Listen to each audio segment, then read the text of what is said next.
इस वीडियो में हम डिस्कस करने वाले हैं गुड्स एंड सर्विसेज टैक्स के बारे में, जो क्लास 10 आईसीएसई बोर्ड से रिलेटेड है।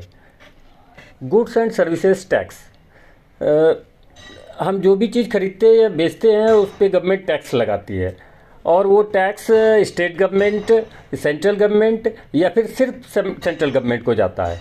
तो हम लोग एक क्वेश्चन डिस्कस करने वाले हैं जिसमें स्टेट को जाने वाला टैक्स, सेंट्रल को जाने वाला टैक्स या फिर इंटीग्रेटेड टैक्स, जिसमें स्टेट और सेंट्रल का टैक्स एक साथ कंबाइंड हो जाता है। एक्चुअल में जब हम किसी चीज़ को एक ही स्टेट में खरीदते बेचते हैं तो इस तरह का ट्रांजैक्शन इंट्रा स्टेट ट्रांजैक्शन कहलाता है, जबकि एक स्टेट से दूसरे स्टेट में बेचने पर इंटर स्टेट ट्रांजैक्शन कहलाता है। तो ये बताने का क्या मतलब हुआ? बताने का मतलब ये हुआ कि अगर इंट्रा स्टेट कारोबार होता है तो टैक्स का दो पार्ट होता है, एक हिस्सा स्टेट गवर्नमेंट के हिस्से जाता है जबकि दूसरा हिस्सा सेंट्रल गवर्नमेंट के हिस्से जाता है। लेकिन जब इंटर स्टेट कारोबार होता है तो पूरा का पूरा टैक्स इंटीग्रेटेड हो जाता है और वो सेंट्रल गवर्नमेंट के हिस्से जाता है। तो अब मान लिया जाए हम एक क्वेश्चन डिस्कस करते हैं जिसमें कोई मैन्युफैक्चरर एम है जो कोई गुड्स बनाता है, मैन्युफैक्चरर वो ए को बेचता है। ए सपोज करो कि वो डीलर है, फिर ए डीलर बी को बेचता है, बी सपोज करो कि एक होलसेलर है, और बी फिर सी को बेचता है, सी सपोज करो कंज्यूमर है। तो गवर्नमेंट को इन सभी जगह से टैक्स चाहिए, क्योंकि ये चूँकि कई बार बिकता है इसलिए टैक्सेशन भी कई बार होता है। तो मान लिया जाए कि मैन्युफैक्चरर किसी सामान का एमआरपी, मैन्युफैक्चरर जो है एमआरपी फिक्स करता है 10,000 रुपीज़, सपोज 10,000 रुपीज़ एमआरपी लगाता है सामान का, जिसके वजह से जब ये डीलर को बेचेगा तो 10,000 एमआरपी लगा हुआ है, तो जब कंज्यूमर के पास पहुंचेगा तो काफ़ी महंगा हो जाएगा। तो इसके लिए क्या उपाय लगाता है कि मैन्युफैक्चरर जो एमआरपी लगाए हुआ उस पर कुछ डिस्काउंट करके और ए को बेचता है। ए कौन है? होलसेलर है या डीलर है। A dealer, suppose A is dealer, then A को ये 30% डिस्काउंट पे सपोज करो देता है। तो ए के पास जब ये सामान पहुंचेगा तो ए 30% डिस्काउंट के बाद, आफ्टर 30% डिस्काउंट, ये सामान जो है 7,000 का हो जाएगा। कुछ चीज़ हम शॉर्ट में कर रहे हैं क्योंकि 10 क्लास के लिए ये वीडियो है, तो ये कुछ चीज़ खुद ही समझ जाता है कि 30% डिस्काउंट के बाद 7,000 का ये सामान हो गया। अब गवर्नमेंट को 7,000 पर टैक्स चाहिए, ना कि 10,000 पे टैक्स चाहिए, क्योंकि ये सामान 7,000 में बिक रहा है तो टैक्सेशन भी 7,000 का होगा। तो 7,000 पे सपोज करो कि गवर्नमेंट जो टैक्स का जो रेट है वो 20% रखा। हम ईजी सब नंबर, क्योंकि कॉन्सेप्ट क्लियर करना है तो नंबर हम ईजी रखते हैं। नंबर कितना भी टफ हो जाए लेकिन ये कॉन्सेप्ट ऐसा ईजी कॉन्सेप्ट ही यूज़ होने वाला है। तो ये फर्स्ट टाइम जब बिक रहा था तो ये सामान 7,000 का था, तो गवर्नमेंट को 7,000 पे 20% टैक्स चाहिए। तो पहला जो टैक्स का अमाउंट मिलेगा, टैक्स फर्स्ट टैक्स जो आने वाला है वो 7,000 का आने वाला है। Tax is equal to 7,000 multiply by 20%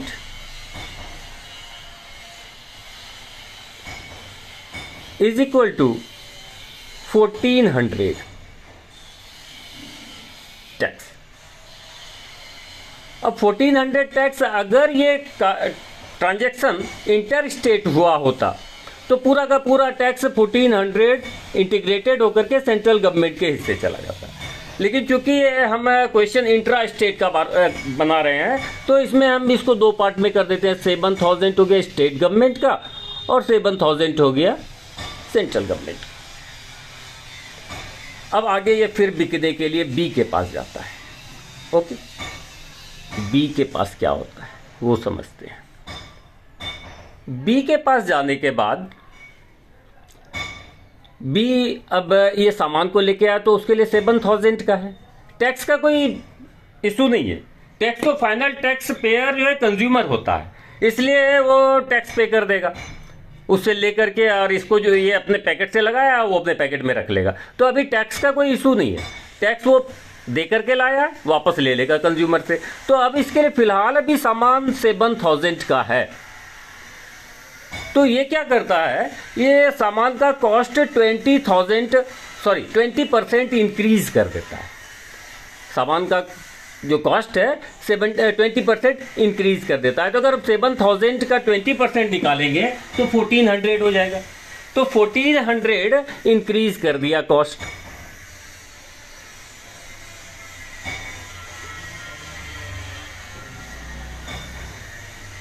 $1,400 increase करके और ये बेच दिया, बी सी को बेच देता है। मैन्युफैक्चरर के पास 7,000 का था, जब बी के पास पहुंचा तो ये 7,000 प्लस 1,400 टैक्स लगा करके इतना हो गया। लेकिन टैक्स का मूल्य की कोई इशू नहीं है। तो 7,000 अब प्लस ये 1,400 क्या है, ये 1,400 अपने कॉस्ट में इंक्रीज किया।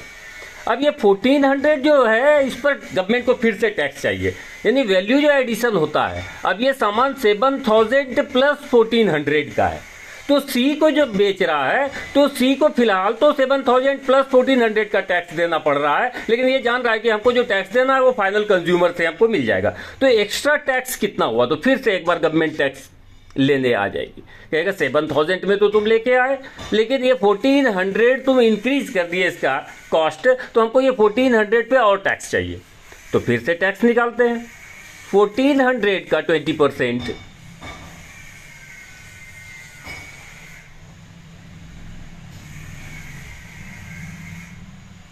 280 रुपीज फिर से टैक्स गवर्नमेंट को देना पड़ेगा। 280 तो 140 इसके हिस्से आ जाएगी और 140 इसके हिस्से आ जाएगा, क्योंकि इंट्रा स्टेट हो रहा है। अगर इंटर स्टेट होता तो पूरा का पूरा सेंट्रल गवर्नमेंट के पास चला जाता है। नेक्स्ट, अब ये जब सी के पास, बी जो है सी को बेच देता है कंज्यूमर को,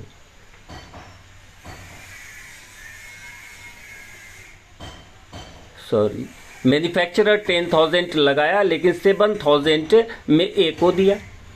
ए इस सामान को बी को बेच दिया, बी को ये सामान, अब ये जो टैक्सेशन हो रहा है ये 280 टैक्सेशन ए से बी जब खरीद रहा है उस समय हो रहा है।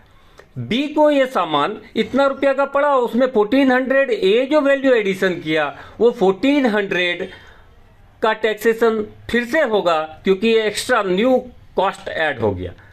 ठीक है, अब बी सी को बेचने जा रहा है कंज्यूमर को, तो ये क्या करता है कि इस कॉस्ट बी के लिए ये कॉस्ट जो लगाता है कंज्यूमर सी के लिए, जितना इसका कॉस्ट था मैन्युफैक्चरर के द्वारा लगाया गया उसका 20% इंक्रीज कर देता है।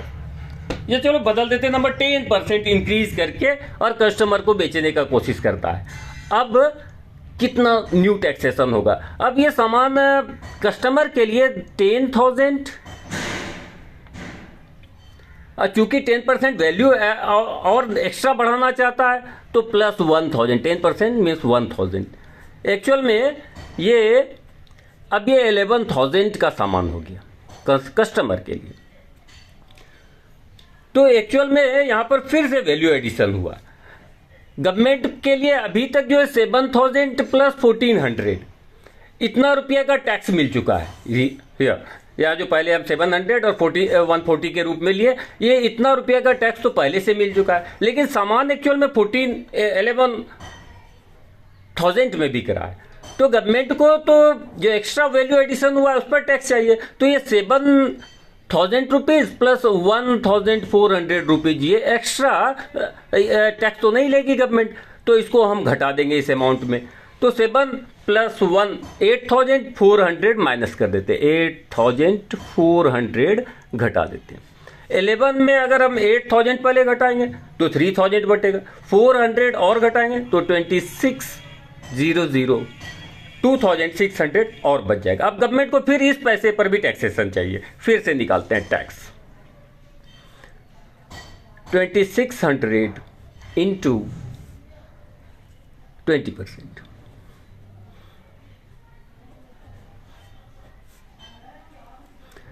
ट्वेंटी सिक्स का डबल 52,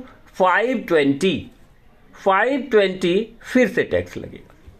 अब 520 का मतलब 260 260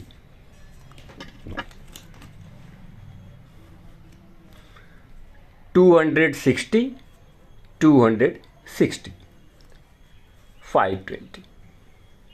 तो इस ट्रांजैक्शन में अगर देखा जाए तो टोटल टैक्सेशन कितना गवर्नमेंट को टैक्स के फॉर्म में आया, 0 0 0 8 और 2 10 और 0 0 1 5 और 5 10 और 2 12 1 2200 गवर्नमेंट को टैक्स आया, यानी 1100 इधर होगा और 1100 इधर होगा, यानी फायदा लगा 2200 मिला है। इसका मतलब ये है कि अगर हम फिर से टैक्स का अमाउंट निकालते हैं कि गवर्नमेंट को जितना में सामान बिका उसका टोटल टैक्स आया कि नहीं, तो सामान जो है 11,000 का था, इस पे 20% टैक्स लगाया गया था। दैट मीन्स टैक्स का अमाउंट आना चाहिए था ओवरऑल 2200, भले ही ये 3 पार्ट में आया लेकिन अभी भी ये 2200 है। अब इसमें क्वेश्चन कैसा सब एराइज होता है। फर्स्ट क्वेश्चन एराइज हो सकता है एकदम सबसे सिंपल क्वेश्चन कि कस्टमर इसके लिए कितना पेमेंट करेगा। तो कस्टमर कितना पेमेंट करेगा, तो कस्टमर जो पे करेगा paid by C is equal to 11,000 plus 2200 is equal to 11,000 और 2,000 13,200। एक और क्वेश्चन हो सकता है कि फर्स्ट टाइम जब मैन्युफैक्चरर को टैक्स देना है तो मैन्युफैक्चरर टैक्स देने जाएगा, दूसरा टाइम ए टैक्स देने जाएगा गवर्नमेंट को, और तीसरा टाइम बी टैक्स देने जाएगा। जो रिसीव करेगा वही तो गवर्नमेंट को देने जाएगा। तो फर्स्ट टाइम मैन्युफैक्चरर गवर्नमेंट को देने जाएगा टैक्स, अगर वो इंट्रा स्टेट हुआ है तो 700 सेंट्रल गवर्नमेंट को पहुंचाएगा, 700 स्टेट गवर्नमेंट को पहुंचाएगा। अगर इंटर स्टेट होगा तो 1400 ओवरऑल फर्स्ट ट्रांजैक्शन के बाद ये सेंट्रल गवर्नमेंट के ही हिस्से जाएगा। अब सेकेंड ट्रांजैक्शन जब होगा तो चूंकि ये गवर्नमेंट को मिल चुका है ये पैसा, तो ए जब टैक्स देने जाएगा गवर्नमेंट को, अगर क्वेश्चन में आएगा कि ए कितना पे कर रहा है स्टेट गवर्नमेंट को, आंसर आ जाएगा 140, सेंट्रल गवर्नमेंट को आंसर 140। अगर और क्वेश्चन आ सकता है और भी तरह का, जैसे यहाँ पर पूछ सकता है कि बी कितना देने जाएगा स्टेट गवर्नमेंट को, तो 260 देने जाएगा। बी कितना देने जाएगा सेंट्रल गवर्नमेंट को। यह क्वेश्चन और भी तरह का आ सकता है। पूछ सकता है कि टोटल मिलाकर के स्टेट गवर्नमेंट को कितना मिला, भाई निकाला हुआ है 1100, टोटल सेंट्रल गवर्नमेंट के पास कितना गया 1100। अगर ये इंटीग्रेटेड का क्वेश्चन होता, दैट मीन्स अगर इंटर स्टेट का कारोबार होता तो टोटल का टोटल 2200 सेंट्रल गवर्नमेंट के हिस्से जाता। तो इस तरीके से हमारे हिसाब से एक वीडियो सफिशिएंट है। अगर इसको अच्छे से कई बार आप रिपीट करके देखें तो काफ़ी आसानी से समझ में आ जाएगा जीएसटी का कॉन्सेप्ट। Thank you. अगर ये इसी तरह का वीडियो और भी देखना चाहते हैं तो प्लीज़ लाइक एंड सब्सक्राइब कीजिए मेरे चैनल मैथडेशन को। Thank you very much.